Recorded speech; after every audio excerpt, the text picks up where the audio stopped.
Good evening. Happy Sabbath, friends. Welcome to the weekly Sabbath School study hour. Today's study will prepare you for Sabbath School lesson review on coming Sabbath, October 15th, 2022. Thank you for joining us all around the world. We surely appreciate your interest and encouragement. May God richly bless you at this powerful Bible study hour. Amen. आज हम पढ़ेंगे कलाम मुक़द्दस में से पैदाइश की किताब उसका दूसरा बाब और पहली आयत से लेके 7 आयत तक। सो आसमान और ज़मीन और उनके कुल लश्कर का बनाना ख़त्म हुआ और खुदा ने अपने काम को जिसे वो करता था 7वें दिन ख़त्म किया और अपने सारे काम से जिसे वो कर रहा था 7वें दिन फारग हुआ और खुदा ने 7वें दिन को बरकत दी और उसे मुक़द्दस ठहराया क्योंकि उसमें खुदा सारी कायनात से जिसे उसने पैदा किया और बनाया फारग हुआ।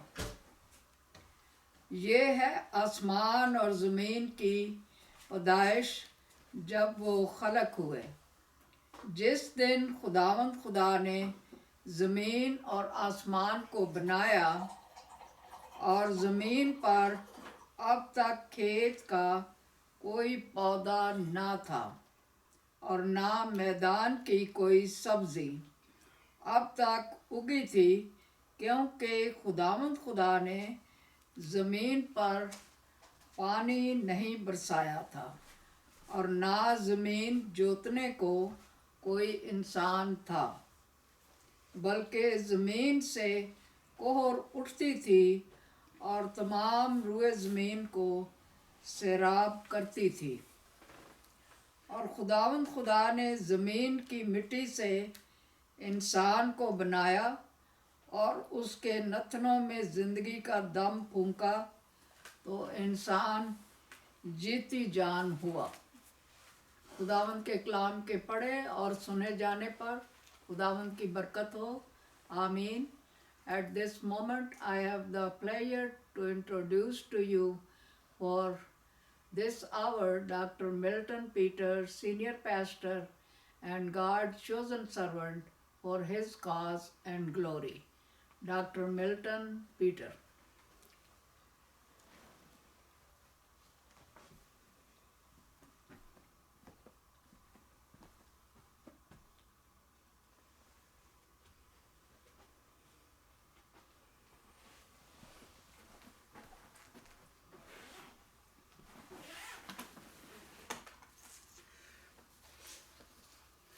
Thank you, Nargis. Once again, friends, happy Sabbath. Greetings in the name of our Lord Jesus Christ, your Savior, my Savior, and Savior of the world. Amen. Welcome to the World Cyber Sabbath School Study Hour. Once again, thank you for your commitment and joining us for this unique Bible study hour. Before we divulge into our today's lesson study, let's seek the power and guidance of the Holy Spirit. Let's bow our heads as we pray. Our merciful, graceful, loving, and caring Father in heaven, at this moment we seek for the power and presence of your Holy Spirit to guide us as we study our lesson, Understanding Human Nature. Father, give us the wisdom to understand that the day will come when the trumpet will sound and the dead in Christ will rise first. In the meantime, give us the wisdom to be faithful, to be redeemed as the price has been paid, by our Lord Jesus Christ on the cross. We also pray that you extend your mighty hand of mercy and healing, touch all the sick and suffering who truly believe in you, in your promises, and that you can heal them. Heal them according to their faith in you. We also pray that you give your comfort and grace to those survivors who may have lost a loved one recently. And there are many who did. We also seek your abundant blessings upon all our viewers around the world, including the team of World Savior Ministries and myself, your willing and chosen servant for this hour. In Jesus' precious, merciful, and powerful name we pray. Amen and amen. Oh friends, at this moment, as usual, we are broadcasting live on Facebook from the home studios of World Savior Ministries in Algonquin, Illinois, USA. Our central theme for the fourth quarter of 2022 is On Death, Dying, and the Future Hope. On death, dying, and the future hope. Friend, this topic is most relevant to humanity at large. As individuals, every day there's someone we know passes away. And we may even question the existence of a loving and caring God. As we are well aware that there are multiple denominational teachings on the topic of death and what happens after death. As such, please stay connected for the entire quarter to find the biblical facts and answers on this very confused topic among Christian world or Christian world. Friends, at this hour, we will study lesson number 3 of the fourth quarter 2022 is titled Understanding Human Nature. To prepare for Sabbath school lesson review on coming Sabbath, October 15, 2022. Very, very important lesson.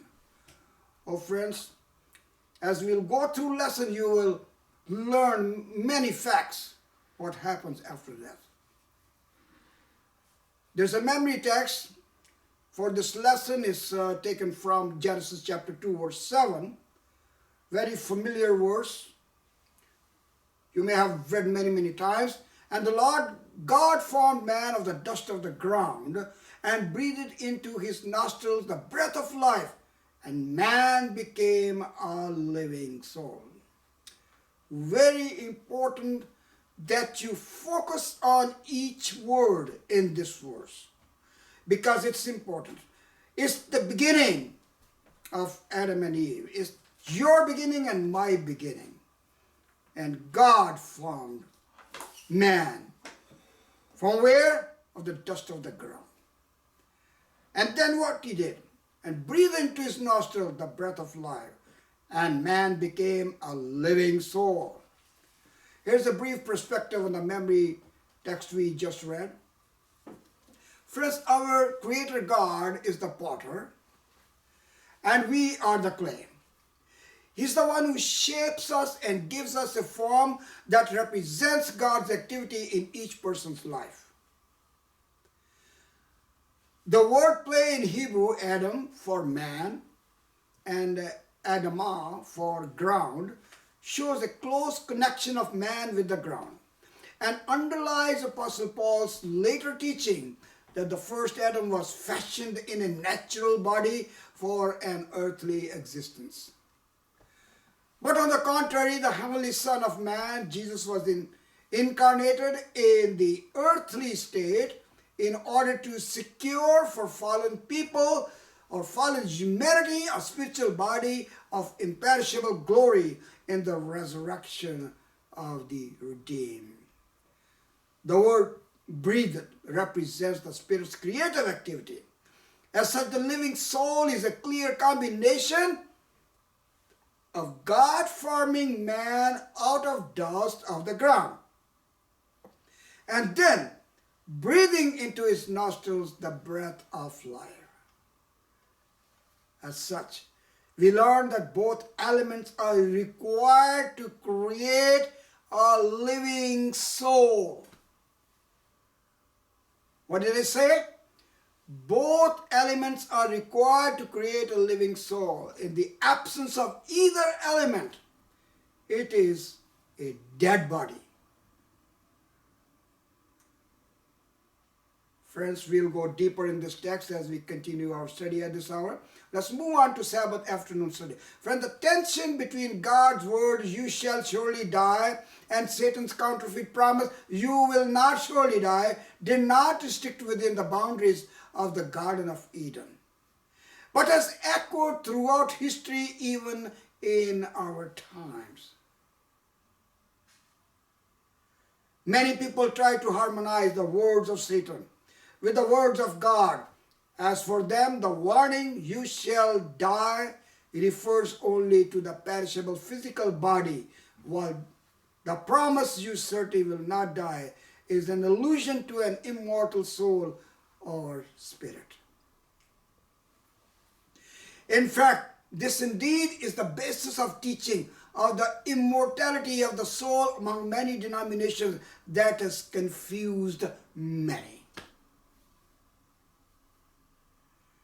But this approach doesn't work. For example, can contradictory words of God and of Satan be harmonized? Is there an immaterial soul or spirit that consciously survives physical death? Friends, there are many philosophical and even scientific attempts to answer these questions. But as Bible-based Christians, we must recognize that only the Almighty God, the one who created us, knows us perfectly, as we read in Psalm chapter 139. As such, only in His inspired word to us, the scriptures, we can find answers to these crucial questions. In our lesson under review, we will consider how the Old Testament defines human nature and the condition of human beings at death. As such, please stay with us for this hour. This is very, very important topic as we as individuals deal with this on daily basis. Today we will study what is the state of the death. What happens after death? Let's move on to Sunday's lesson, a living being. Friends, let's read a couple of texts and find out the similarities and differences between the way God created the animals and the way He created humanity. Yes, God created us all, animals and humans, but there was a difference the way God created animals and the man. First text is Genesis chapter 1 verses 24 to 27. Then God said, let the earth bring forth the living creature according to its kind, cattle and creeping thing, and beast of the earth, each according to its kind, and it was so. And God made the beast of the earth according to its kind, cattle according to its kind, and everything that creeps on the earth according to its kind. And God saw that it was good. Then God said, let's make man in our image, according to our likeness. Let them have dominion over the fish of the sea, over the birds of the air, and over the cattle, over all the earth, and over every creeping thing that creeps on the earth. Second text, Genesis chapter 2, verses 7 and 19. Verse 7. And the Lord God formed man of the dust of the ground and breathed into his nostrils the breath of life, and man became a living being. Verse 19, out of the ground the Lord God formed every beast of the field and every bird of the air, and brought them to Adam to see what he would call them. And whatever Adam called each living creature, that was its name. Yes, oh friends, today we see elephants and lions and zebras and all these animals. Did you ever know that who named this? Adam, our parent, first parent. Friends, from the text we read, it is evident that the sixth day of creation was extremely busy for God. First, God formed all the wild animals and all the birds in the sky and brought them to life. Second, God formed a couple of human beings, a male and female, called Adam and Eve with his own hands from the dust of the ground, and then breathed into their nostrils the breath of life. Friends, today the world is confused whether marriage should be between man and a woman or something else. Friend, God created man and woman for the purpose of creation. Friend, although both animals and man were made from the ground, the formation of man was distinct from that of animals, as God shaped the man physically with his own hands. Furthermore, the infusion of the breath of life into the physical body of Adam transformed him into a living being or a living soul.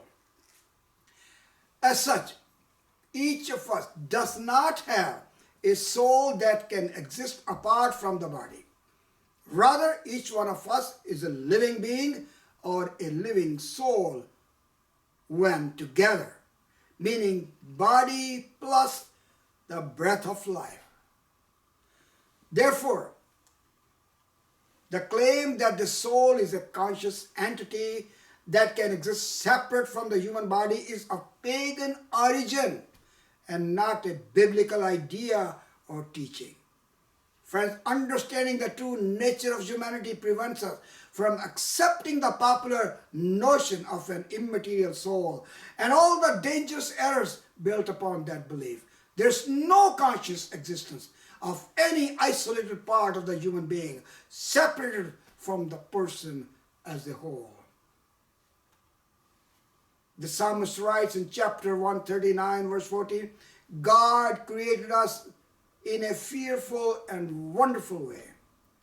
As such, we should not speculate beyond what the scriptures actually say about this specific matter. In fact, not only is the very nature of life a mystery, even scientists still cannot agree on exactly what it means for something to be alive. But even more mysterious is the nature of consciousness. How does the few pounds of material tissue consisting of cells and chemicals in our heads, such as the brain, holds and create immaterial things, thoughts and emotions? Oh friends, our brain, which God has given us, because He is the source of wisdom, has helped us to invent so many things in this world that you could say are mind-boggling. Those who study this idea admit that we really don't know, but we can always ask the Lord when we reach heaven. So work on that part. Amen? Let's go to Monday's lesson. The soul who sins shall die. The soul who sins shall die. Friends, to elaborate, let's read a couple of texts. First text is Ezekiel chapter 18, verse 4 and 20. Ezekiel chapter 18, verse 4 and 20. Behold, all souls are mine, the soul of the Father, as well as the soul of the Son is mine. The soul who sins shall die. Verse 20, the soul who sins shall die. The Son shall not bear the guilt of the Father, nor the Father bear the guilt of the Son. The righteousness of the righteous shall be upon himself, and the wickedness of the wicked shall be upon himself. Friends, it simply means that if I do something obnoxious or something which displeases God, my son is not going to pay for that price. I am responsible for my actions. My son is responsible for his actions. And likewise, this is the principle God is telling us. Second text, Matthew chapter 10, verse 28. And do not fear those who kill the body, but cannot kill the soul. But rather fear him who is able to destroy both soul and body in hell. Friends, evidently human life in this sinful world is fragile and transitory. As such, nothing infected by sin can be eternal by nature. This sinful body, this sickly body, sometimes when I hear that when they die, they are going to heaven or gone to heaven, walking on the streets of gold, hand in hand with Lord Jesus Christ, I cannot even fathom how wrong this teaching is. Apostle Paul writes in Romans 5:12, therefore just as through one man's sin entered the world, and death through sin, and thus death spread to all men because all sin. Death is the natural consequence of sin, which affects all life on earth. Friend, there are two important biblical concepts that are based on this truth. First concept is that both human beings and animals die. As King Solomon writes in Ecclesiastes chapter 3, verses 19 and 20. For what happens to the sons of men also happens to animals. One thing befalls them, as one dies, so dies the other. Surely they all have one breath. Man has no advantage over animals, for all is vanity. All go to one place, all from the dust, and all return to dust. Isn't that very, very clear where they go? We have same breath which the animals have. And where do we go? After that, we go to dust. This is what it's saying. All go to one place. All are from the dust and all return to dust. The Bible is so clear on this topic, what happens after death. But preachers have confused it, that people don't know what's truth anymore.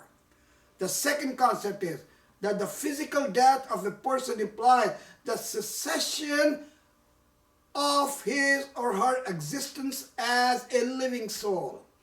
As God had warned to Adam and Eve that if they should ever sin by eating from the tree of the knowledge of good and evil, they would die. Friends, as God had warned that the soul who sins shall die, as such, based on this statement, there are two main implications. Number one, since all human beings are sinners, all of us are under unavoidable process of aging and dying. Yes, our days are numbered. Our time on this earth is limited. Second, this biblical concept makes wide the popular notion of a supposed natural immortality of the soul. If the soul is immortal and exists alive in another realm after death, then we don't really die after all, do we? That makes God's statement inaccurate, Because he said you will die. And who said you will not surely die? Satan said that. And that lie is passed on through generations that you will not die. But in contrast, the biblical solution for the dilemma of death is not a bodiless soul migrating either into paradise or into purgatory or even into hell. Oh friends, these places are not there yet even. There's no paradise or purgatory or hell. The solution is indeed the final resurrection of those who died in Christ, as Jesus stated in his sermon on the bread of life. Everyone who sees the Son and believes in him may have everlasting life, and I will raise him up at the last day. I will raise him up when? At the last day. Friends, last day refers to the second coming of the Lord. Believe in the blessed hope and not in false doctrines and teachings. Amen? Let's go to Tuesday's lesson. The spirit returns to God. Very, very popular statement which people present. Oh yes, it says the spirit returns to God. Let's elaborate on that. This phrase, the spirit returns to God, has also become one of the foundation stone of the doctrine of the immortality of the soul. Let's read a couple of texts. First text, Genesis chapter 2, verse 7. And the Lord God found man of the dust of the ground and breathed into his nostril the breath of life, and man became a living being. Second text, Ecclesiastes chapter 12, verses 1 to 7. Just listen to me carefully, okay? Ecclesiastes chapter 12, verses 1 to 7. Remember now you are created in the days of your youth, before the difficult days come and the years draw near, when you say, I have no pleasure in them. While the sun and the light, the moon and the stars are not darkened, and the clouds do not return after the rain, in the day when the keepers of the house tremble, and the strong men bow down, when the grinders cease because they are few, and those that look through the windows grow dim, when the doors are shut in the streets, and the sound of grinding is low, when one rises up at the sound of a bird, and all the daughters of music are brought low. Also, they are afraid of height and of terrors in the way. When the almond tree blossoms, the grasshopper is a burden, and desire fails, for man goes to his eternal home, and the mourners go about the streets. Remember your Creator before the silver cord is loose, or the golden bowl is broken, or the pitcher shattered at the fountain, or the wheel broken at the well. Then the dust will return to the earth as it was, and the spirit will return to God who gave it. Now, the preacher is King Solomon here. His comments on aging and death, using the extended metaphor of a house that is falling down, are in contrast to the deterioration of the house with the permanence of nature. It is best to take the metaphors here for their overall effect rather than speculate on the meaning of each individual figure, as some associations are clearer than others. Friends, in our study based on the scriptures, we have concluded that the human being is a living soul, and the soul ceases to exist when the body dies. But the question is, what about the spirit? Does it remain conscious even after the death of the body? Listen to me carefully. Evidently, many Christians believe so, and they try to justify their view by quoting Ecclesiastes chapter 12 verse 7, which says, then the dust will return to the earth as it was, and the spirit will return to God who gave it. However, this statement does not suggest that the spirit of the dead remain conscious in God's presence. The passage we just read in the book of Ecclesiastes, chapter 12, describes the aging process, culminating with death. And in verse 7, it refers to death as the reversal of the creation process, mentioned in Genesis chapter 2, verse 7. Remember, what did it say? On the sixth day of the creation, the Lord God formed man of the dust of the ground and breathed into his nostril the breath of life, and man became a living being. And Ecclesiastes 12:7 says, the dust will return to the earth as it was, and the spirit will return to God who gave it.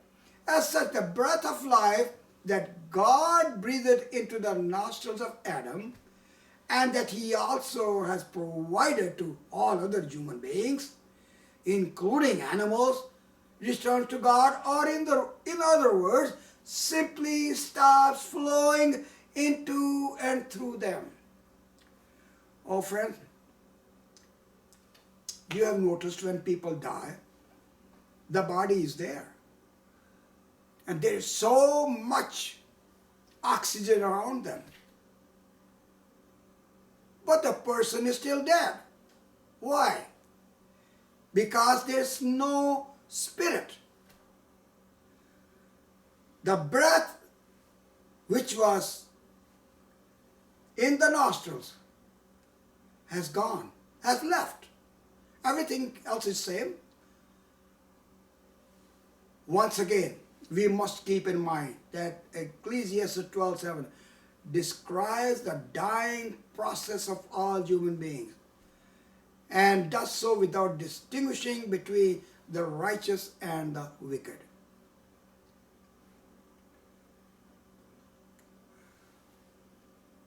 Friends, if the alleged spirits of all who die survive as conscious entities in the presence of God, then the logical question that arises is, are the spirits of the wicked with God as well?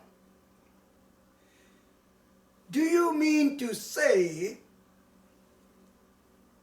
that the wicked spirits are all surrounding God at this moment?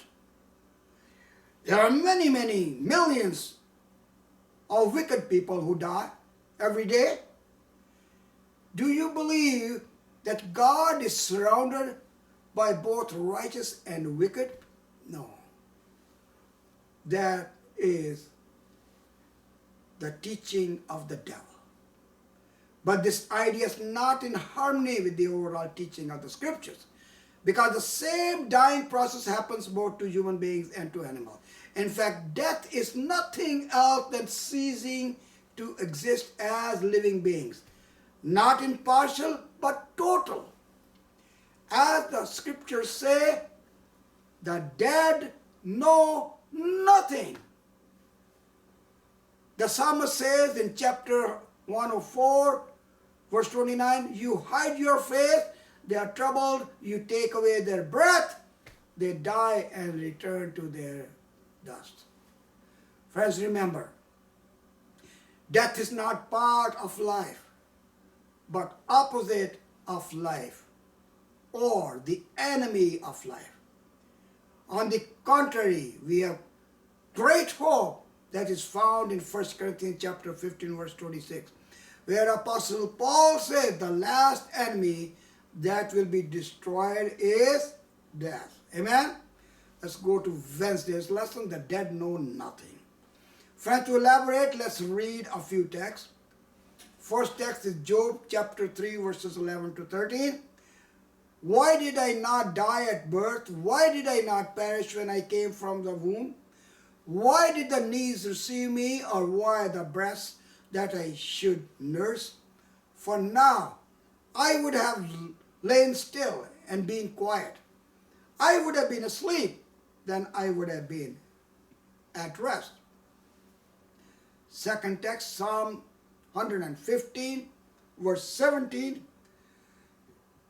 The dead do not praise the Lord, nor any who go down into silence. Third text, Psalm 146, verse 4. His spirit departs, he returns to his earth, and in that very day his plans perish. Oh friends, dead people have no plans anymore. They're gone. They're perished. Fourth text, Ecclesiastes chapter 9, verse 5 and 10. For the living know that they will die, but the dead know nothing, and they have no more reward, for the memory of them is forgotten. The memory of them is forgotten. Very important phrase here. Verse 10, whatever your hands find to do, do it with your might, for there is no work or device or knowledge or wisdom in the grave where you are going. It doesn't say you are going to heaven. It says in the grave you are going. Friends, some Bible commentators argue that these passages written in poetic language cannot be used to define the condition of human beings at death.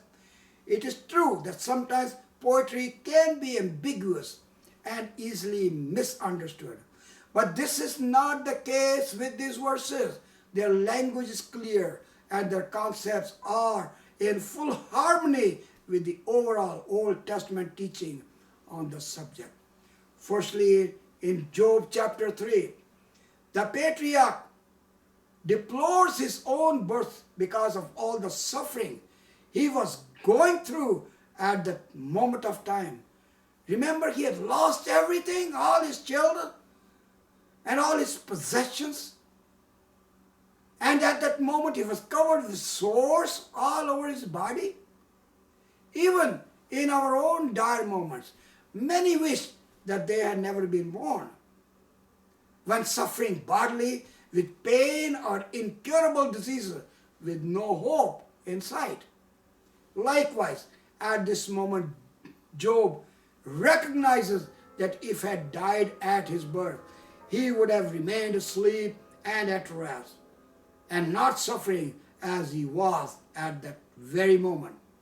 I hope you get Job's point, why he said this. In Psalm chapter 115, the psalmist defines the location where the dead are kept as a place of silence, because the dead do not praise the Lord. Friend, this hardly sounds as if the dead, the faithful and thankful dead, are in heaven worshiping God in some form. Many times you've heard that dead, they are watching from above. Nothing could be further from the truth. No one is watching from above. Do you think that if they are in heaven and they are watching their loved ones suffering on the face of the earth, their loved ones sick with diseases, their loved ones being murdered in this earth, do you think they will be happy over there? No, this is not so. The mental activities of the individual cease with death. His spirit departs, he returns to the earth. On that very day, his plans perish. This is a perfect biblical depiction of what happens at death. In Ecclesiastes chapter 9, it is mentioned in very transparent language. The dead know nothing, and in the grave there is no work or device of knowledge or wisdom. These statements confirm the biblical teaching that the dead are unconscious and are sleeping, as Jesus referred to, and they will continue to do so until his second coming. From the biblical teaching of unconsciousness in death should not generate any panic in Christians around the world. Oh friends, why we study the Bible? Why we are teaching teaching others? Because it's very important topic. First, contrary to some beliefs, there is no everlasting burning hell or temporary purgatory waiting for those who die unsaved. Second, there is an amazing reward waiting for those who die in Christ. No wonder that to the believer, death is but a small matter. To the Christian, death is but a sleep, a moment of silence and darkness. The life is hid with Christ in God. And when Christ, who is our life, shall appear, then shall ye also appear with him in glory. Remember, in the absence of time concept in death, as dead know nothing, whether they close their eyes 1500 years ago, or 4,000 years ago, or 5 months, or even yesterday, it is all the same to them. The clock stops when you die. The next thing they know is the return of Christ. As such, one might argue that in one sense, the dead have it better than we, the living who continue to toil and suffer while living. Hope you get the point. Oh friends, remember, we were formed out of dust, and we will return to dust. In the very beginning, in the book of Genesis, God had told that out of dust you have come, and to dust you will return. There is no other place you will go when you die. Now let's move on to Thursday's lesson, the final lesson study for this hour, resting with the forefathers. Friends, to elaborate, let's read a few texts. First text is Genesis chapter 25, verse 8. Then Abraham breathed his last and died in a good old age, an old man and full of years, and was gathered to his people. Second text, 2 Samuel chapter 7, verse 12. When your days are fulfilled and you rest with your fathers, I will set up your seed after you who will come from your body, and I will establish his kingdom. Third text, 1 Kings chapter 2, verse 10. So David rested with his fathers and was buried in the city of David. Fourth text, 1 Kings chapter 22, verse 40. So Ahab rested with his fathers, then Ahaziah, his son, reigned in his place. Friends, after reading these texts, what do they add to our understanding of what happens after death?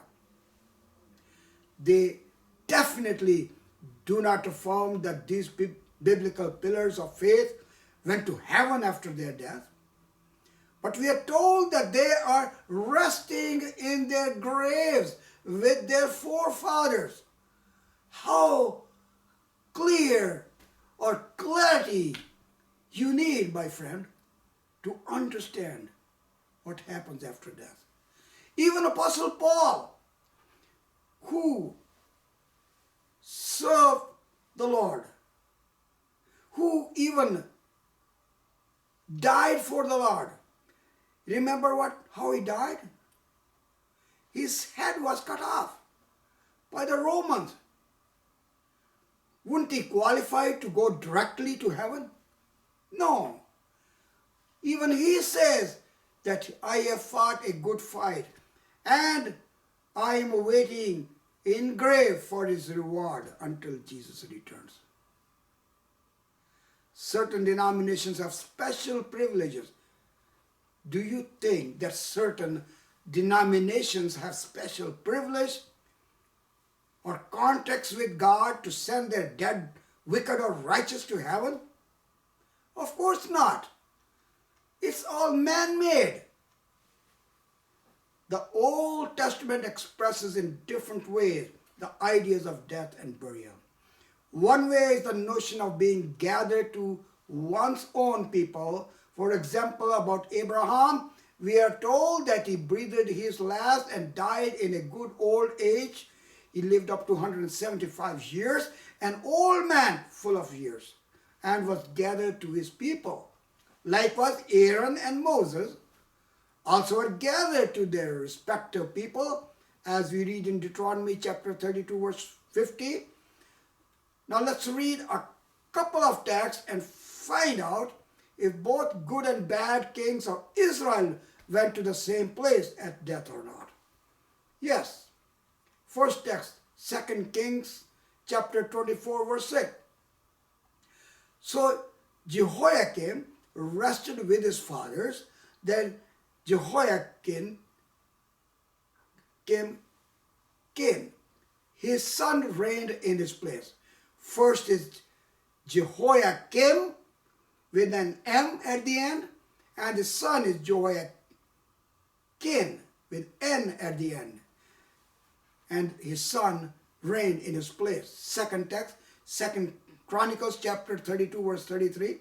So Hezekiah rested with his fathers, and they buried him in the upper tombs of the sons of David, and all Judah and the inhabitants of Jerusalem honored him at his death.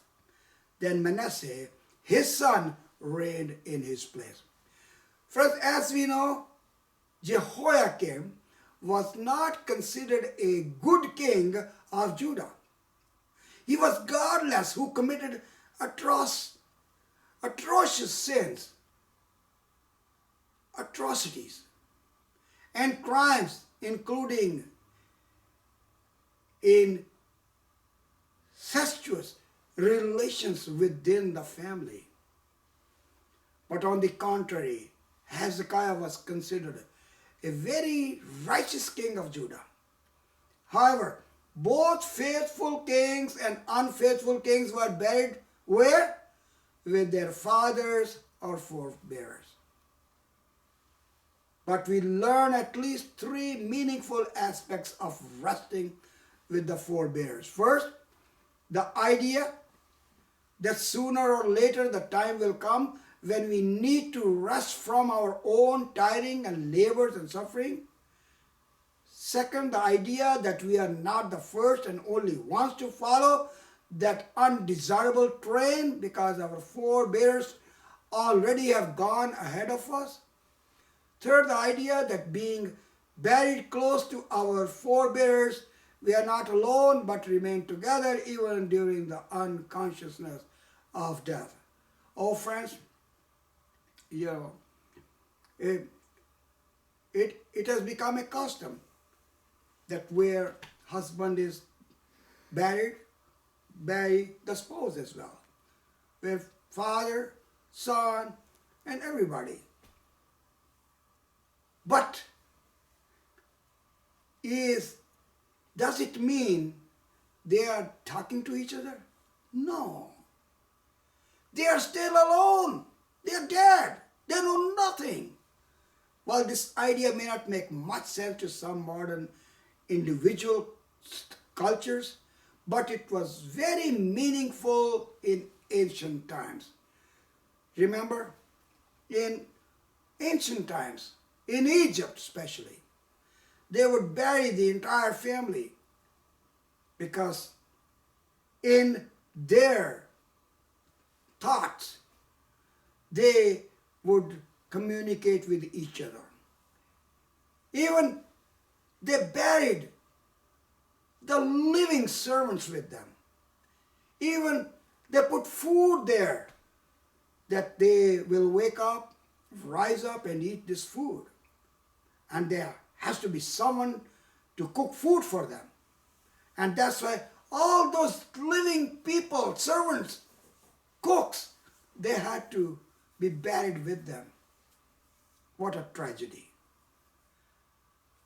Lastly, friends, those who die in Christ can be buried close to their loved ones. But even so, there is no communication between them. They will remain unconscious or sleeping until that glorious day when they will be awakened from their deep sleep to rejoin their loved ones who died in Christ. When the trumpet shall sound on Jesus' second coming, and we call it the blessed hope. Amen? But in the meantime, no one, wicked or righteous, go to heaven after death. This doctrine is based on devil's first lie. You will not surely die. So please share this very important biblical truth with your friends, families, and the preachers even, who support this lie of immortality of soul, as only God has immortality. Be the truth bearers for the Lord. Amen? Friends, our time is up. Thank you for spending a few moments with us to study this very important topic or subject on death. Hope you have been divinely blessed and spiritually enriched. This lesson study will also be uploaded on YouTube, Twitter, LinkedIn, Pinterest, and other available social media for future viewing.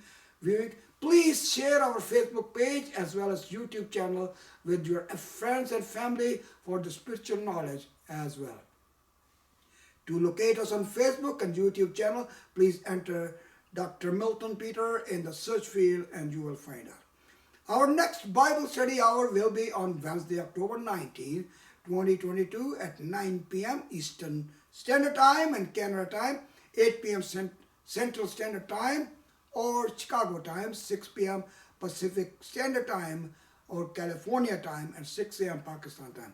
At that moment, we will study lesson number 4. It's titled The Old Testament Hope, to prepare us for Sabbath School lesson review on October 22nd, 2022. Remember, Jesus is coming soon. In fact, as I always say, His coming is a day closer than yesterday.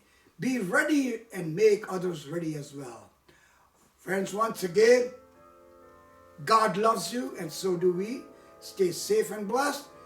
God be with you till we meet again. Amen and amen. Keep smiling.